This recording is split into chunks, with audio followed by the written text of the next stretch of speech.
Good evening everyone. हम पढ़ रहे हैं 12th class business studies, chapter चल रहा है हमारा मार्केटिंग। मार्केटिंग में हमने समझा कि मार्केटिंग प्रोडक्शन से पहले स्टार्ट होता है और प्रोडक्ट सेल करने के बाद भी चलती रहती है। मार्केटिंग में सबसे पहले हम करेंगे gathering market information, analysing it, और फिर उसके बाद करेंगे हम marketing planning, product designing, branding, packaging, labelling, distribution, standardisation and grading, pricing, distribution, promotion और कस्टमर सपोर्ट सर्विसेज। फिर हमने पढ़ा मार्केटिंग की फिलॉसफीज कि सबसे पहली फिलॉसफी थी प्रोडक्शन, जिसमें हमें ज़्यादा से ज़्यादा प्रोड्यूस करना था, प्रोडक्ट को अफोर्डेबल बनाना था और हर जगह पे अवेलेबल करना था। फिर हमने पढ़ा प्रोडक्ट, हमें प्रोडक्ट को बेटर बनाना था हमारे कॉम्पिटिटर्स से। फिर हमने पढ़ा सेलिंग कि प्रोडक्ट को बेटर बन गया, अब जोर देना है उसको सेल करने के लिए तो सेल्स प्रमोशन टेक्निक अपनानी पड़ेगी। फिर हमने पढ़ा, इसके बाद आया मार्केटिंग कि नीड एंड वांट के बेस पे आपको कस्टमर को सेटिस्फाई करना पड़ेगा। लास्ट आया सोसाइटल मार्केट, कस्टमर का सेटिस्फैक्शन आपको सोसाइटी के वेलफेयर के साथ जोड़ना पड़ेगा। फिर पढ़ा हमने मार्केटिंग मिक्स। मार्केटिंग मिक्स में हमने पढ़ा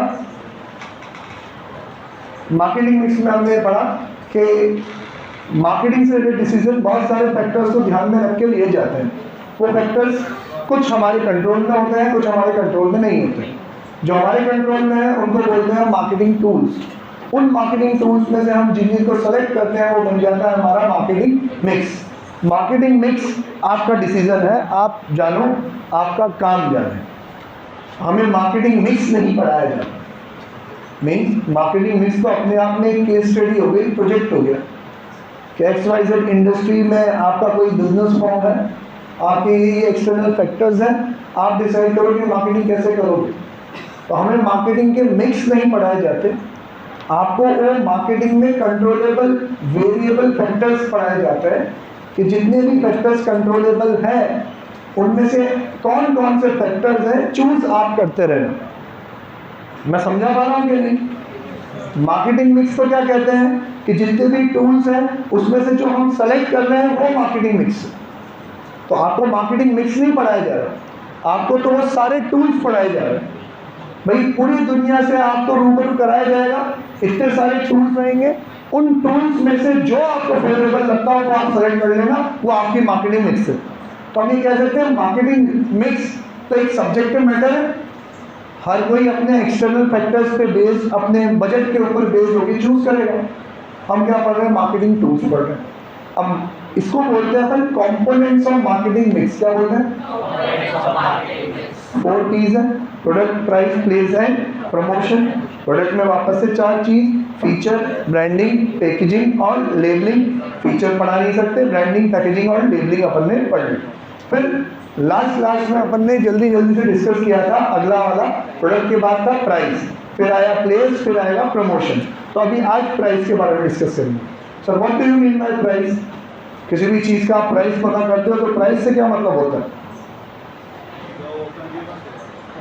जो कंज्यूमर पे करे। अगर आप ये कहते हो उसकी वैल्यू, उसकी वैल्यू तो कुछ भी हो सकती है। मतलब वो पानी की जो बॉटल आती है, वो पानी की बॉटल अभी तो ज़रूरत नहीं है तो आपके लिए किसी वैल्यू की नहीं। रेगिस्तान में प्यास से मर रहे हो तो किडनी बेच के भी पानी पियोगे, समझेंगे नहीं? तो हम प्रोडक्ट की वैल्यू नहीं कह रहे, हम कह रहे हैं वो अमाउंट जो कस्टमर पे करेगा उसको परचेज करने की। तो 2 से 3 चीज आएगी प्राइस के अंदर। सर पहला वो अमाउंट, प्राइस मीन्स अमाउंट, जो कौन पे करेगा? कस्टमर। अमाउंट कौन पे करेगा? Customer. Third, as a consideration to purchase the product, as a consideration to purchase the product. वो अमाउंट जो कस्टमर पे करेगा फॉर अ कंसिडरेशन। ठीक है, अब ये अमाउंट बहुत इंपॉर्टेंट है 2-3 एस्पेक्ट से।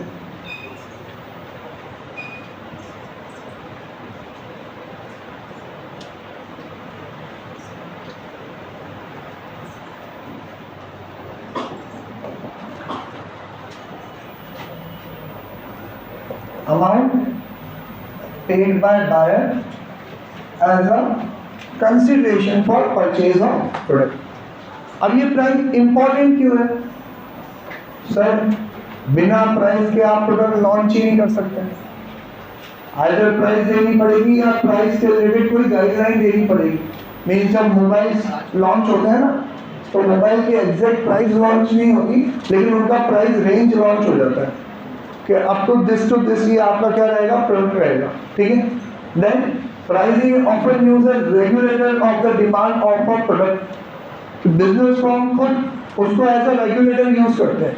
सर रेगुलेटर यूज करते हैं मतलब, जैसे मेरा एक फ्रेंड है, उसकी मैन्युफैक्चरिंग कंसर्न है, आ जाओ बेटा, 5 मिनट तो लेट हो, 15 मिनट तो रो जाते हो।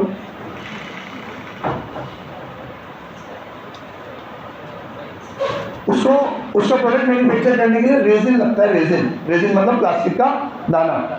अब पता है 2 महीने में उसको रॉ मटेरियल जो उसको 80 रुपए किलो मिलता था, 2 महीने में बढ़ते 140 हो गया। 80 रुपए की चीज 140 हो गई। अच्छी बात भी है। अच्छी बात क्यों है कि जितना ही प्रोडक्ट उसने बना के रखा होगा, अब वो 80 के बदले कितने की रेट से बिकेगा, 140 की रेट से बिकेगा। ये अच्छी बात। बुरी बात ये कि अब यार वो प्राइस महंगी हो गई तो उसका प्रोडक्शन महंगा हो जाएगा, उसका प्रोडक्शन महंगा हो जाएगा तो उसका खुद का फिनिश गुड महंगा बिकेगा तो जैसे ही प्राइस इंक्रीज होगी डिमांड तो डिक्रीज होगी तो उसका बिजनेस नहीं चलेगा। फिर पता है क्या हुआ, क्योंकि उसका प्राइस बढ़ रहा था ना कंटिन्यूसली, तो उसने देखा यार 80 रुपए का है, बढ़ते 140 हो गया और बढ़ ही रहा है, तो उसने थोक में खरीद लिया, एक साथ खरीद लिया उसने, कहीं से लोन लेके पैसा भी अरेंजमेंट करके उसने पूरा गोडाउन उस प्रोडक्ट से बढ़ लिया, क्योंकि धीरे धीरे बढ़ गया। थोड़े टाइम तक और बढ़ा, फिर अचानक से वापस 60 रुपए तक आ गया। 80 से भी उल्टा क्या आ गया, 60 रुपए पे आ गया। अब पता है हम लोग बहुत शौक थे, उसको बहुत सारा नुकसान भी हुआ इस चीज़ में, कमाया भी सही लेकिन नुकसान भी हुआ, बहुत परेशान था। तो हम ये डिस्कस कर रहे थे यार ऐसा क्यों हो रहा है, प्राइस बढ़ क्यों रही है।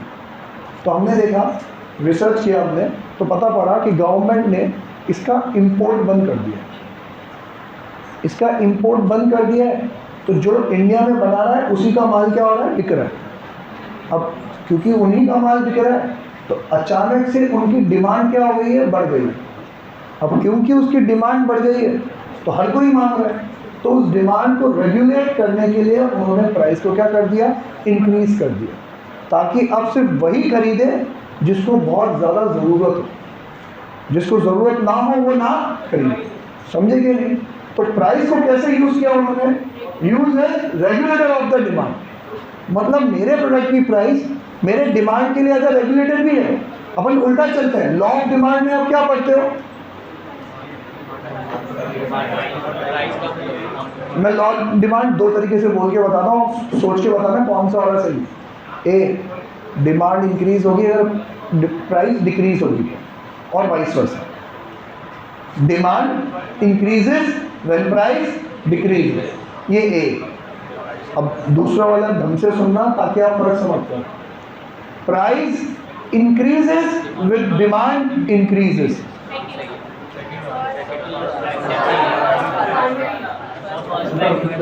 बहुत सारे लोगों को समझ नहीं आया दोनों में फर्क क्या है। आप मेरी बात सुन लो, मैं लॉ ऑफ डिमांड पूछ रहा हूँ, है तो दोनों ही बातें सही। लॉ ऑफ डिमांड क्या कहता है, डिमांड इंक्रीज होगी अगर प्राइस डिक्रीज होगी या वाइस वर्सा, है ना। दूसरा पॉइंट मैं कह रहा हूँ कि लॉ ऑफ डिमांड ये कहता है प्राइस इंक्रीज होगी अगर डिमांड इंक्रीज होगी तो, और प्राइस डिक्रीज होगी अगर डिमांड डिक्रीज होगी तो। फर्स्ट वाला लॉ ऑफ डिमांड है कि सेकंड वाला लॉ ऑफ डिमांड, फर्स्ट वाला लॉ ऑफ डिमांड है। लॉ ऑफ डिमांड डिमांड के बारे में बोलता है कि डिमांड ऊपर नीचे होगी अगर प्राइस ऊपर नीचे होगी तो। और हम उसको अपने पॉइंट ऑफ व्यू से देखें तो हम उसको रिवर्स भी कर सकते हैं कि सर हम हमारी प्राइस को बढ़ा के डिमांड गिरा सकते हैं, हम हमारी प्राइस को घटा के डिमांड बढ़ा सकते हैं, ठीक है। मतलब हमारी प्रोडक्ट की डिमांड भी हमारे हाथ में है, क्योंकि प्राइस क्या है उसके लिए, रेगुलेटर। समझ में आया कि नहीं, ठीक है। Next, price is considered to be effective competitive weapon. Compete करना तो सबसे बड़ा हथियार कौन सा है आपका, price. It is the single most important factor affecting revenue and profit. अकेला ऐसा है जो रेवेन्यू और प्रॉफिट दोनों को इम्पैक्ट करता है। सर रेवेन्यू और प्रॉफिट दोनों को इम्पैक्ट करता है, मतलब आपके बिजनेस में आप कोई सा भी फैक्टर जो आपके बिजनेस को इम्पैक्ट करता होगा तो वो as per profit and loss account, वो जो फैक्टर है ना बिजनेस करने के लिए बहुत सारे फैक्टर्स करते हैं, जैसे टैक्स, गवर्नमेंट के rules and regulation, availability of raw material, availability of land, availability of labour, availability of finance, बहुत सारे फैक्टर्स डिपेंड करते हैं। अगर वो डिपेंड करते हैं तो वो आपको इम्पैक्ट करेंगे, तो या तो वो एक्सपेंस साइड से करेंगे या फिर वो इनकम साइड से करेंगे, मतलब किसी वजह से इनकम कम हो गई, किसी वजह से इनकम बढ़ गई, किसी वजह से खर्चा कम हो गया, किसी वजह से खर्चा बढ़ गया। ये प्राइस एक ऐसी चीज है जो इनकम साइड पे आपके रेवेन्यू को भी बढ़ाएगी और एक्सपेंस साइड में आपके प्रॉफिट को भी बढ़ाएगी। मतलब ये अकेला ऐसा कंपोनेंट है जो रेवेन्यू और प्रॉफिट दोनों को क्या करता है, इंपैक्ट करता है। ठीक है, देन फैक्टर प्राइस डिटर्मिनेशन। अब आपको फैक्टर बताया जा रहा है, डिसाइड नहीं कराया जा रहा, आपको सिर्फ फैक्टर और उसका रिलेशनशिप बताया जा रहा है। भाई ये फैक्टर हो तो ऐसा होता है, ये फैक्टर हो तो ऐसा होता है। आपको याद रखने की जरूरत नहीं है, कॉमन सेंस है। पहला है प्रोडक्ट कॉस्ट, कि प्राइस डिटरमाइन करने के लिए मैं मेरे प्रोडक्ट को कितने में बेचूं, इसको डिटरमाइन करने के लिए सबसे पहले क्या चाहिए, मुझे प्रोडक्ट की कॉस्ट चाहिए। तो सर प्रोडक्ट कॉस्ट क्या होता है, आपको कॉस्ट पढ़ाया गया है fix cost plus variable cost. हमने पढ़ा कि नहीं, तीन चीज होती है, फिक्स कॉस्ट, वेरिएबल कॉस्ट और मार्जिनल प्रॉफिट या मिनिमम प्रॉफिट। इतना प्रॉफिट होना ही चाहिए, ये मेरी कॉस्ट से हिस्सा। एग्जाम्पल, मैं अगर इस बिजनेस में टोटल फिक्स कॉस्ट और वेरिएबल कॉस्ट मिला के 10 लाख रुपए खर्चा करता हूँ सालाना, तो मुझे कितना कमाना चाहिए ऐसे, सिर्फ 10, तो क्या मेरी कॉस्ट कवर हो गई 11? अगर मैं 11 भी कहता हूँ कि चलो 11 लाख कमा रहा हूँ और 10 लाख का खर्चा है, तो आप कहोगे 1 लाख रुपए का प्रॉफिट है तो सही सर, मेरा नुकसान है इसमें। ये 1 लाख रुपया तो मैं कहीं नौकरी करूँ तो महीने से कमा लूँ, मैं काम भी तो कर रहा हूँ यहाँ पे, मैं काम कर रहा हूँ तो मुझे उसका भी तो पैसा मिलना चाहिए। तो चलो मैंने मेरी सैलरी भी जोड़ ली, एग्जाम्पल, हम 3 लोग हैं, तीनों की सैलरी मान लो 50,000 रुपये मान लो, तो 6-6 लाख रुपए तीनों की सालाना सैलरी, 10 लाख का खर्चा, टोटल कितना हो गया, 28 लाख रुपए की कॉस्ट है मेरी। तो अगर मैं 28 लाख रुपए कमा रहा हूँ यहाँ से, तो मेरी सैलरी भी आ गई ना उसमें, तो फिर ठीक है क्या? मैं कहूँ तब भी ठीक नहीं है, 28 के बदले में 30 मिले तो भी ठीक नहीं है। नहीं क्यों?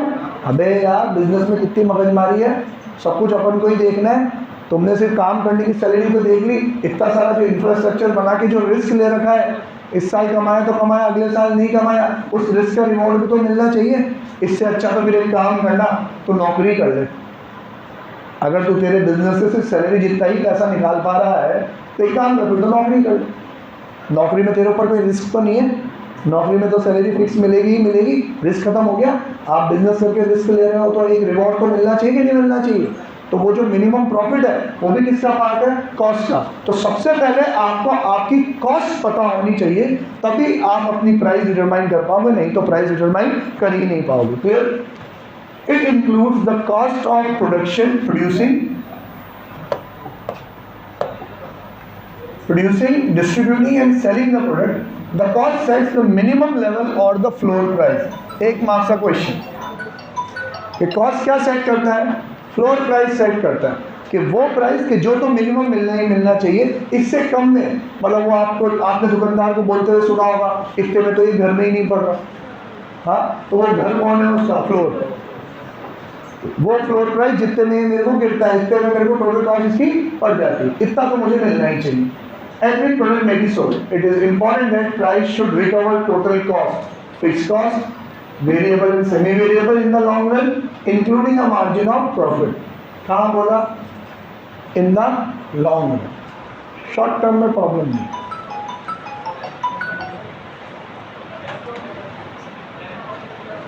शॉर्ट टर्म में प्रॉब्लम नहीं। शॉर्ट टर्म में आपका प्रॉफिट ना निकले, आपकी कॉस्ट भी कवर ना हो तो चलेगा। जैसे जब हमने ये क्लासेस स्टार्ट करी थी, आज से 11 साल पहले, 11 तो हो चुके, 12वां होगा, ये 11 चल रहा, ठीक है। उस टाइम पे जब मैंने साल भर काम करने के बाद नेट P&L बना के देखा, तो हमें पता पड़ा कि हमें 5,000 रुपीज़ पर मंथ मिल रहा है। ओनली 5,000, और तब तक मैं चार्टर्ड अकाउंटेंट बन चुका था। तो मेरे घर पे पापा के पास, क्योंकि मम्मी पापा खर्चे के लिए पैसे मांगते थे, मैं हाथ जोड़ लेता था। तो बोले धिक्कार है तेरी ज़िंदगी पे, किस काम की तेरी पढ़ाई, इतना पढ़ने के बाद भी तुझे 5,000 रुपये कमा रहे। तो वो कौन सा था? Short run. शॉर्ट रन में आप कवर नहीं भी करोगे तो चलेगा, लेकिन फिर भी हमने कंटिन्यू रखा। कंटिन्यू क्यों रखा? क्योंकि मुझे उसमें क्या दिखती थी? ग्रोथ दिखती थी। मुझे लगता था कि ये जो 5,000 है ये तो अभी का है, अगले साल भी 5,000 रहा, मेरी उम्मीद है बढ़ेगा, अगले साल भी 5,000 ही रहा, और उसके अगले साल भी 5,000 ही रहा, तो मेरे को बिजनेस करना चाहिए क्या? नहीं करना चाहिए। लेकिन अगले साल 5 के 15 हुए, 15 के बाद 20 हुए, अभी तक 30 हो चुके हैं, तो मेरे को लग रहा है आगे थोड़े और हो जाएंगे, तो मैं इसी उम्मीद में जारी है। क्योंकि लॉन्ग रन में आपका मिनिमम प्रॉफिट कवर होना चाहिए। शॉर्ट टर्म में नहीं भी हो रहा है तो ग्रोथ फैक्टर अगर है तो कंटिन्यू कर सकते हैं। The utility and demand. The utility and demand क्या होता है? कितना यूजफुल है वो प्रोडक्ट हमारे लिए। The utility provided by the product. Utility means आप लिख सकते हो usefulness. Utility provided by product and the intensity of demand of the buyer sets the upper limit. Important star mark कर लेना, अपर लिमिट। कौन सा फैक्टर अपर लिमिट डिसाइड करता है? सो यूटिलिटी और डिमांड। तो उसकी यूजफुलनेस और मार्केट में उसकी डिमांड, ये दोनों मिलके क्या सेट करते हैं? Upper limit which buyer would be prepared to buy, जो हमारा बायर रेडी है पे करने के लिए। अब फिर the price of product is affected by the elasticity of the demand. ये आप लोग आपके 11th में था क्या? अभी है 11th में था elasticity of demand, highly elastic, less elastic, perfectly elastic वाला। तो इलास्टिसिटी किसको बोलते हैं? चेंज इन डिमांड, कि change in price related to change in demand. Highly elastic किसको बोलेंगे? कि डिमांड में थोड़ा ही चेंज आएगा ना, सॉरी प्राइस में थोड़ा भी चेंज आएगा तो डिमांड में रिलेटेड चेंज क्या आएगा? ज़्यादा आएगा, जिसको वो डेल्टा से समझा देते आपको। हाँ, डेल्टा वाला फॉर्मूला आया ना, ट्रायंगल वाला।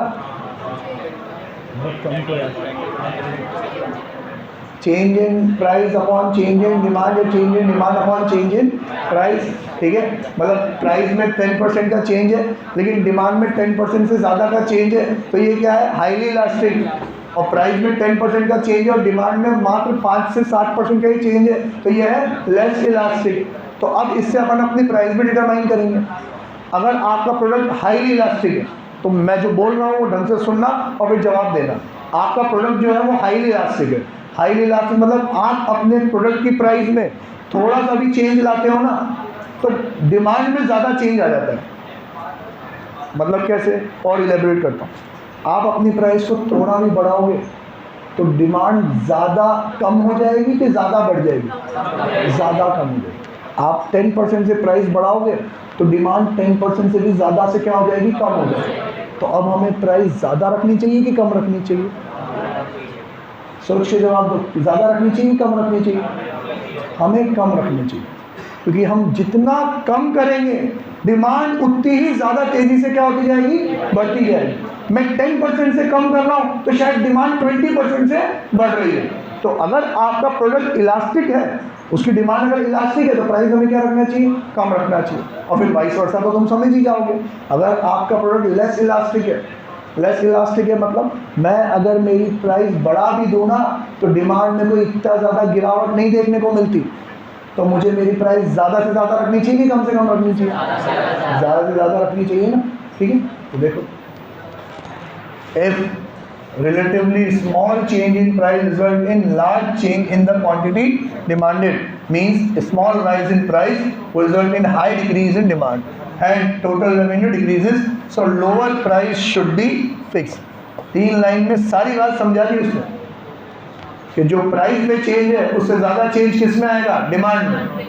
तो अगर आप प्राइस थोड़ी बढ़ाओगे तो डिमांड ज़्यादा डिक्रीज हो जाएगी, तो आपका जो टोटल रेवेन्यू है वो क्या हो जाएगा? डिक्रीज हो जाएगा। तो आपको प्राइस क्या रखनी चाहिए? कम रखनी चाहिए। Inelastic demand, the total revenue increases when the prices increase, hence the firm is in the better position to fix higher prices. ठीक है, हमें प्राइस क्या रखनी चाहिए? अब हायर रखनी चाहिए। देन अगला, common sense, extent of competition in the market. Market में कंपटीशन ज़्यादा है तो प्राइस क्या रखोगे? कम। मार्केट में कंपटीशन कम है, प्राइस क्या रखोगे? ज़्यादा। ठीक है,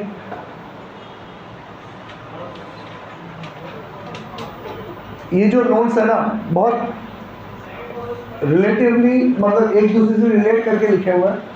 देखो अब ये वन वर्ड क्वेश्चन आते हैं कि अपर लिमिट कौन सेट करता है? यूटिलिटी और डिमांड। ठीक है, अपर लिमिट सेट हो गई। लोअर लिमिट कौन सेट करता है? लोअर लिमिट सेट करता है कॉस्ट ऑफ प्रोडक्ट, जो पहला पॉइंट था हमारा। वो फ्लोर प्राइस बोला ना, इतना तो मिलना ही चाहिए, तो ये मिनिमम है। अपर कौन करता है? यूटिलिटी और डिमांड। सर अब अपर और लोअर में से कितना रखना चाहिए?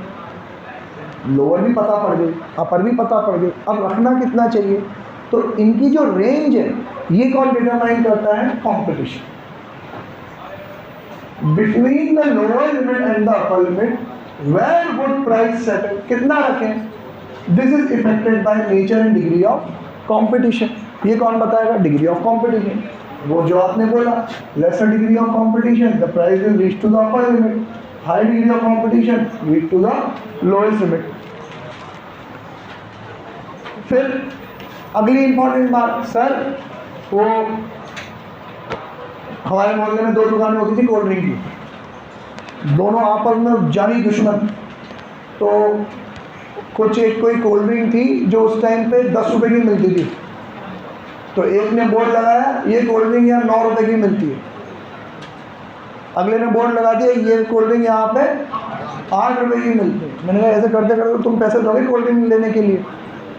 तो फिर अगले ने बोर्ड लगा दिया यहाँ पे हर माल उस दुकान से सस्ता मिलता है। ठीक है, तो ये और ये चीज़ इनके एडवर्टाइजमेंट में भी देखने को मिलती है। जैसे अभी तो नहीं है, लेकिन थोड़े टाइम पहले थम्स अप और कोका कोला आपस में फुल एक दूसरे की खिल्ली उड़ाते थे।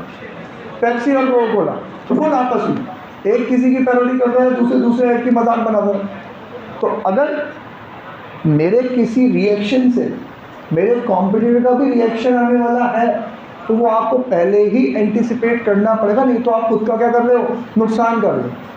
मतलब उसने प्राइस 9 रुपये भी करी तो भी कोल्ड ड्रिंक तो बेच नहीं पाया वो, क्योंकि अगले ने क्या कर दी? 8 रुपये कर दी। समझे कि नहीं? तो आपको ये एंटिसिपेट करना पड़ेगा। Competitors prices and their anticipated reactions must be considered before fixing the price of a product. Not only the price, but the quality and the features of the competitive product must be examined carefully before fixing the price.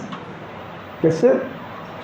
Competition ही नहीं, competitor का reaction भी आपको consider करना पड़ेगा कि उनका reaction क्या होगा, प्लस उनके प्रोडक्ट की क्वालिटी भी आपको चेक करनी पड़ेगी कि उनकी क्वालिटी कैसी है और मेरी क्वालिटी कैसी है। जैसे मैं जब वहाँ ऑफिस में जब भी फीस का देखता था तो कुछ पेरेंट्स मेरे से आके कहते थे कि सर वो तो इतने ही पैसे ले रहे हैं। तो मैं कहता मैम फिर आप वहीं पढ़ा लो। वो मीन्स हमारी फीस जिस टाइम पे फीस मेरी 25,000 थी तब कोई कोचिंग इंस्टीट्यूट 16,000 में ही सारे सब्जेक्ट पढ़ा देता था।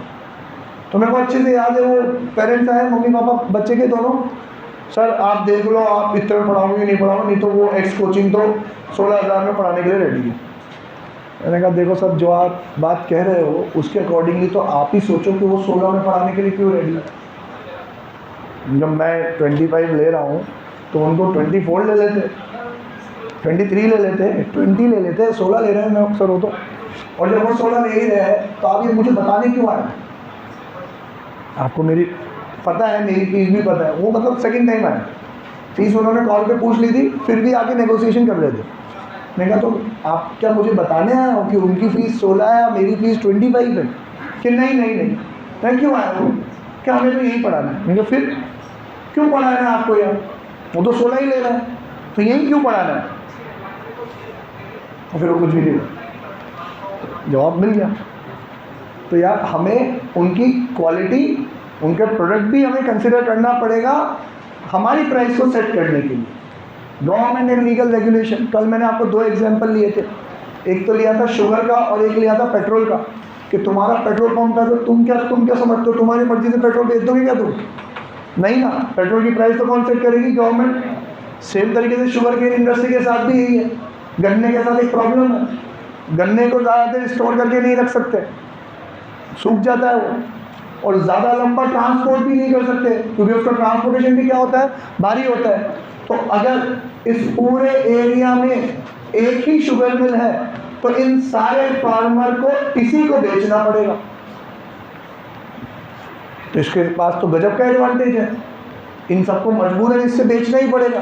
तो ये जो प्राइस बोलेगा उसमें खरीदेंगे, और शुगर है और कोई मिल है भी नहीं तो आप लास्ट में खरीदना भी इससे ही पड़ेगा। तो फिर गवर्नमेंट इंटरवीन करती है, आप इतने में ही खरीदोगे और इतने में ही बेचोगे। दोनों प्राइस, खरीदने के भी और बेचने के भी प्राइस शुगर में कौन डिसाइड करता है? गवर्नमेंट डिसाइड करती है। तो भाई हम ज़्यादा प्राइस चार्ज भी नहीं कर सकते।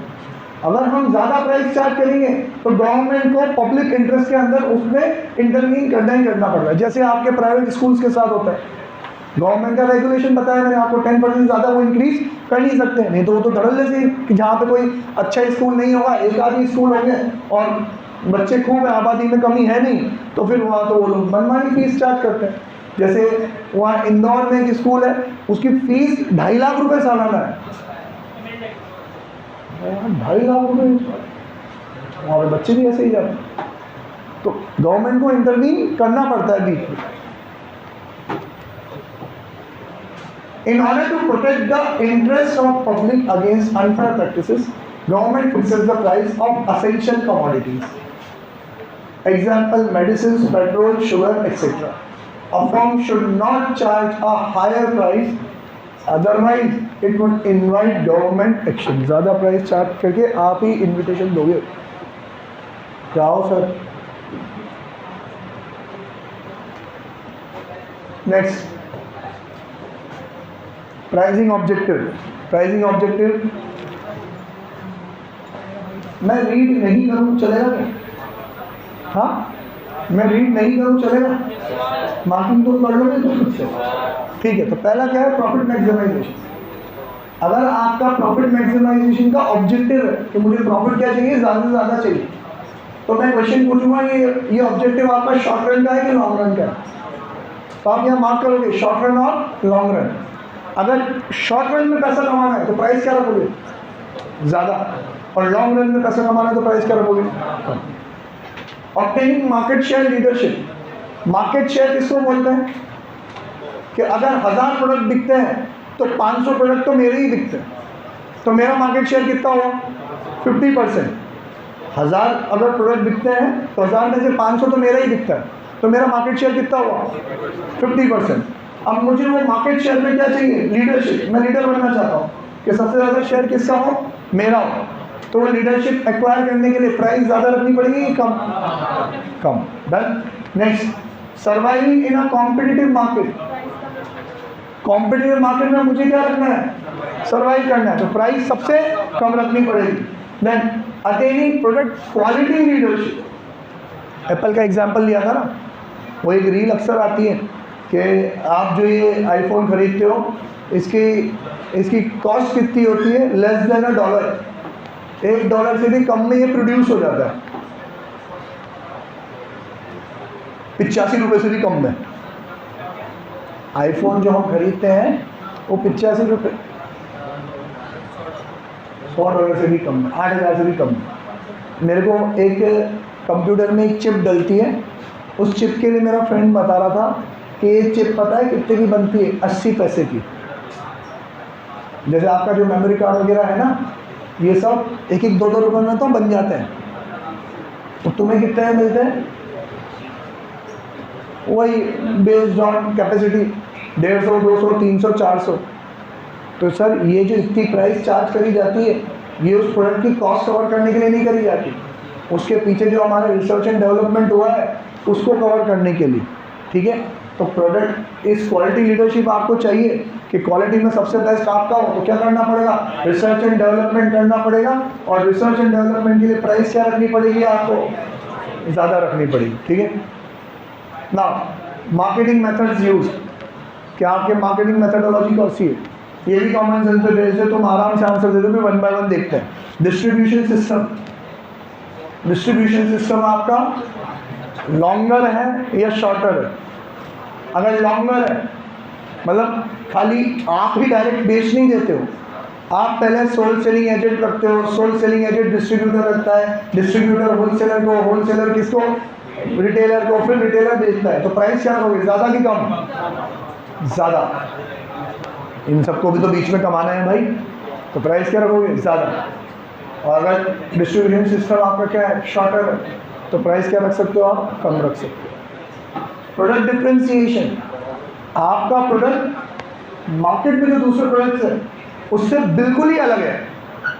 उसमें डिफ्रेंसिएशन वाला फैक्टर क्या है, ज़्यादा है। मार्केट में 16,000 में पड़ा है, तो आप किस में पढ़ाओगे, ज़्यादा में कि कम में? आपकी प्राइस ज़्यादा होगी कम होगी?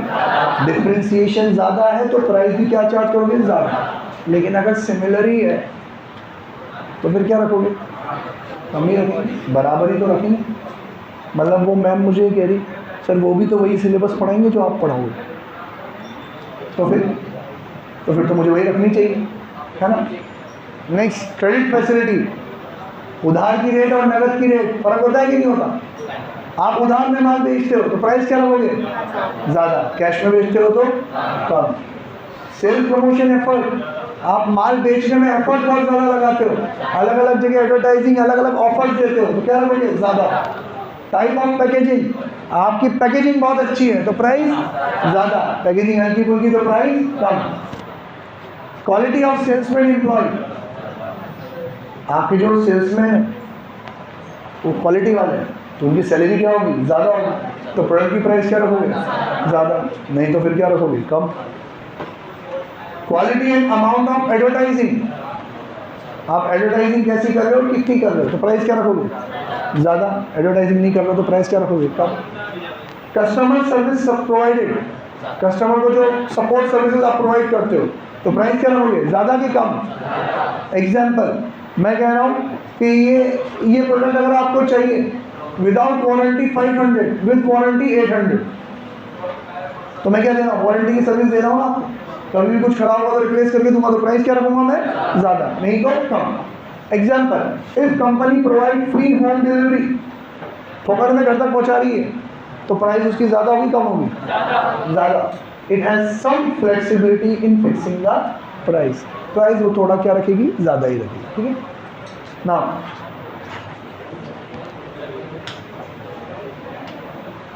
फिजिकल डिस्ट्रीब्यूशन, प्रोडक्ट हो गया, प्राइस हो गया, अब क्या पढ़ेंगे अपन, प्लेस, कि कहाँ पे आपको अवेलेबल करवाना है। अब फिजिकल डिस्ट्रीब्यूशन में दो फैक्टर्स आते हैं, एक आता है फिजिकल मूवमेंट ऑफ गुड्स, जिसमें इन्वेंट्री और वेयर हाउसिंग आता है, शायद आपके नोट्स में है वो कि नहीं।